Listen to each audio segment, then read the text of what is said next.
Okay hi everyone. सो आज हम HCV का एक क्वेश्चन डिस्कस करेंगे, that is question number 52. So it says a block of mass m containing a net positive charge q is placed on a smooth horizontal table which terminates in a vertical wall as shown in figure. The distance of the block from the wall is d.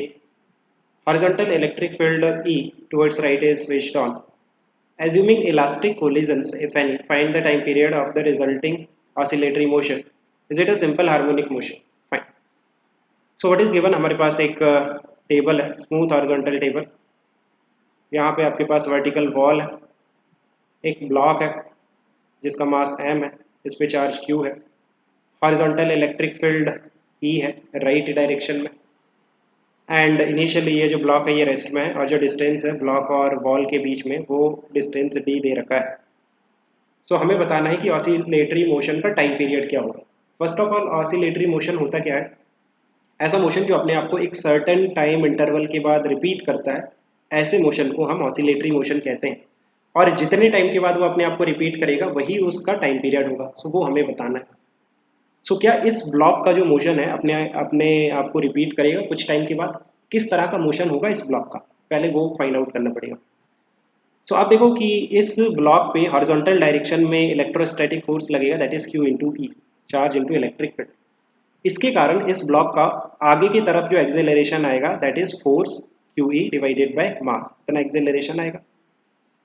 It means ये जो block है आगे जाएगा and एक time पे जाके इस wall को हिट करेगा।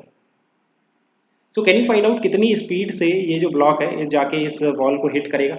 Let's say V1। सो क्या हम V1 की वैल्यू निकाल सकते हैं? v square minus u square is equal to 2as, third equation of motion. v कितना है? v1 है ना, फाइनल स्पीड है v1 square minus initial speed तो 0 थी, so 0 square is equal to 2 into acceleration हो गया QE बाई m, एंड जो डिस्टेंस है वो है d, right? So d।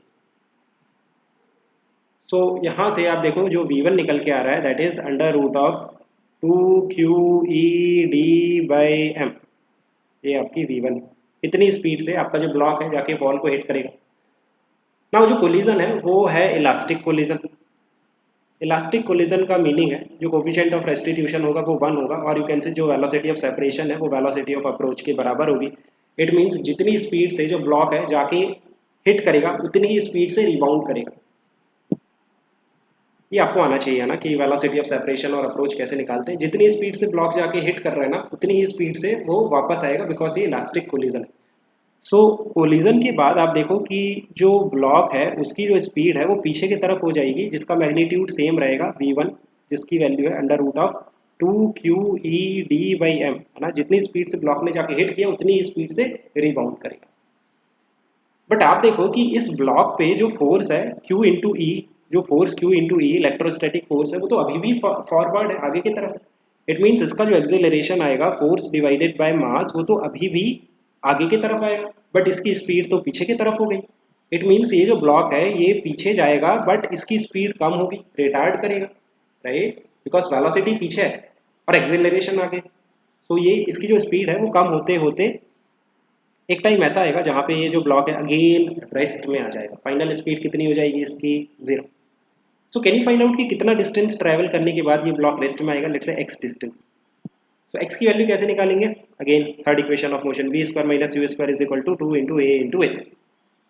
Final speed 0 minus initial speed v1, तो उसका square, so that is 2QED by m, that is equal to 2 into acceleration कितना हो जाएगा?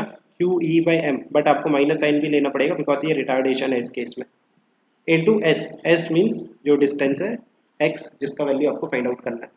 सो 0 स्क्वायर को तो हटा दो। अब देखो जो माइनस है वो माइनस से कैंसिल हो जाएगा, QE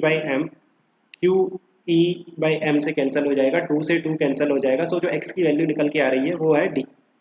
सो जो मोशन है ब्लॉक का वो किस तरह से है? ये जो ब्लॉक है पहले d डिस्टेंस पे था इस वॉल से, इसने जाके इस ब्लॉक ने जाके इस वॉल को हिट किया, हिट करने के बाद इसने पीछे की तरफ मूव किया, पीछे मूव करते करते अगेन d डिस्टेंस ट्रैवल करने के बाद ये ब्लॉक रेस्ट में आया। मीन जाके हिट किया फिर वापस आके उसी पोजीशन पे रेस्ट में आ गया। इट मीन्स उसके बाद इसका मोशन रिपीट होने लगा, राइट?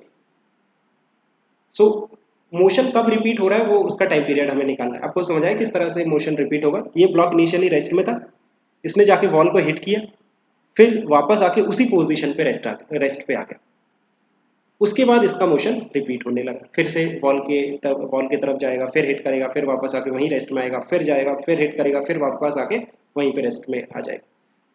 सो ये जो मोशन है ये रिपीट हो रहा है, तो उसका टाइम पीरियड निकालना है। तो देखो लेट्स से जो जाने का टाइम है, जो ब्लॉक है जब जाके वॉल को हिट करेगा उसका जो टाइम है let's say that is t1, और जो ब्लॉक है वापस आके अपनी पोजीशन पे रेस्ट में आएगा उसका जो टाइम है दैट इज t2। तो जो टाइम पीरियड होगा that will be t1 plus t2, है ना। इस टाइम के बाद जो मोशन है इस ब्लॉक का रिपीट हो रहा है। सो t1 प्लस t2 निकालना, कैसे निकालेंगे आप देखो। जाने का टाइम कैसे निकालोगे, इनिशियल स्पीड 0 एंड यहाँ पे जो फाइनल स्पीड थी वो कितनी थी v1, राइट। और जो एक्सेलरेशन था वो था Q E by M block का, और जो v1 की वैल्यू थी, लेट मी चेक v1 कितना था हमारा, v1 था 2 Q E D by m under root of 2 QED/m, right. So let's use v is equal to u plus a t, जो फाइनल स्पीड है वो है under root of 2 QED/m is equal to initial speed तो block की 0 थी तो 0 plus acceleration QE/m, और जो टाइम है दैट इज t1 ना, जाने का टाइम, यहाँ से लेकर के यहाँ तक जाने का टाइम। सो यहाँ से आप t1 की वैल्यू निकालो, t1 कितना निकल के आता है, t1 विल बी, ये m ऊपर जाएगा, so under root of 2 QED/m, ये जो m है इसको रूट में भेजेंगे ऊपर जाके, सो ये m स्क्वायर हो जाएगा, डिवाइडेड बाय जो QE है उसको भी स्क्वायर करके रूट के अंदर भेजो, तो q स्क्वायर e स्क्वायर, सो 2dm/QE का रूट, ये हो गया आपका t1। अब t2 निकालना है, t2 भी निकाल लेते हैं। t2 के लिए जो ब्लॉक है वो पीछे की तरफ मूव कर रहा था, इनिशियल स्पीड v1 थी, फाइनली वो जाके रेस्ट में आ गया, फाइनल स्पीड 0 हो गई, तो जो टाइम लगा वो लगा t2, और जो एक्सेलरेशन था वो पीछे की तरफ QE/m था, बेसिकली रिटार्डेशन था, right. So again v is equal to u plus a t, final speed कितनी हो गई 0, इनिशियल स्पीड जो थी वो v1 थी, राइट। सो v1 की वैल्यू मैं भूल जाता हूँ, अंडर रूट 2 QED/m, 2 QED/m ना, इसका रूट, ये आपकी इनिशियल स्पीड हो गई है ना v1, है ना। u जो था वो v1 था जिसकी वैल्यू ये है, प्लस एक्सेलरेशन नेगेटिव होगा, सो that is minus of QE/m, ये एक्सेलरेशन हो गया, इनटू जो टाइम लगा वो है t2। सो यहाँ से आप देखना कि जो t2 निकल के आएगा ना वो सेम एज t1 निकल के आएगा, ये आप डायरेक्टली भी कह सकते थे बट मैंने आपको बता दिया, t1 t2 की वैल्यू सेम निकल के आएगी। तो ये जो निकल के आएगा अंडर रूट ऑफ देखो 2 QED/m, और ये हो जाएगा m square upon q square e square, right. So again ये सेम आएगा, जैसे जितना आपका t1 आया ना उतना ही आएगा, देखो 2dm upon 2dm upon QE, right. So t2 भी इतना ही आएगा, t1 और t2 को जब आप ऐड करोगे तो ये हो जाएगा time period capital T, that is time period, that is t1 plus t2, which is nothing but 2 times of this. So 2 times of this means twice of under root of 2dm divided by QE, और ये जो 2 है ये अंदर भी भेज सकते हो, तो अंदर भेजोगे तो रूट के अंदर ये 4 में जाएगा, so it will be under root of 8dm divided by QE. I hope you have understood. Keep working hard. Best of luck. Bye.